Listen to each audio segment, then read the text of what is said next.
Life of a Single, Life of a Single apá kejì. Ẹ káàbọ̀ padà sí Ọmọ Yorùbá TV níbi tí a ti máa ṣe àgbéyẹ̀wò sinimá tí a pè àkọlé rẹ̀ ní Life of a Single. Ẹ tún tẹ̀síwájú fún ẹ̀yin olólùfẹ́ wa tí ẹ tí láǹfààní láti wo sinimá yìí.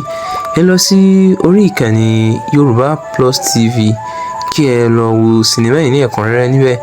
Bákan náà fún ẹ̀yin tí ẹ ti wo sinimá yìí, ẹ jẹ́ ká mọ ẹ̀kọ́ tí ẹ̀yin kọ́ nínú sinimá yìí kí a sì mọ ohun tí ẹ̀yin gbà lérò nípa ìwà ṣe fún mi. Bákan náà fún ẹ̀yin tí ẹ ń pàdé wa fún ìgbà àkọ́kọ́, ẹ má gbàgbé láti tẹ subscribe button kí ẹ sì tan notification yín sílẹ̀. Kí a má dé ìnàpẹ̀nu, sinimá yìí parí síbi tí Fúnmi ti ń da gbogbo àárín olólùfẹ́ méjì tí ó bá rí, ó sì tún ṣe dé ọ̀dọ̀ àwọn òbí tó bí, torí pé ìfẹ́ tó dán mọ́rán wà láàrin àwọn òbí rẹ̀ méjèèjì. Ó sì máa ń sọ pé wọ́n fi ń lá òun lójú. Eléyìí ló fà á tí ó fi fẹ́ dájà sílẹ̀ láàrin wọn, tí ó sì parọ́ fún ìyá pé bàbá òun gbé obìnrin lọ sí hòtẹ́ẹ̀lì.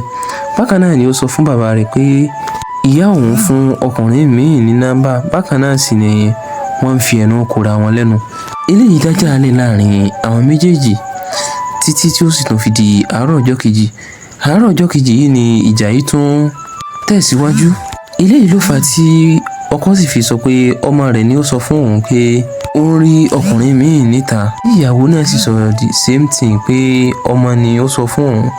Ibí ni apá kìíní sinimá ìparí sí.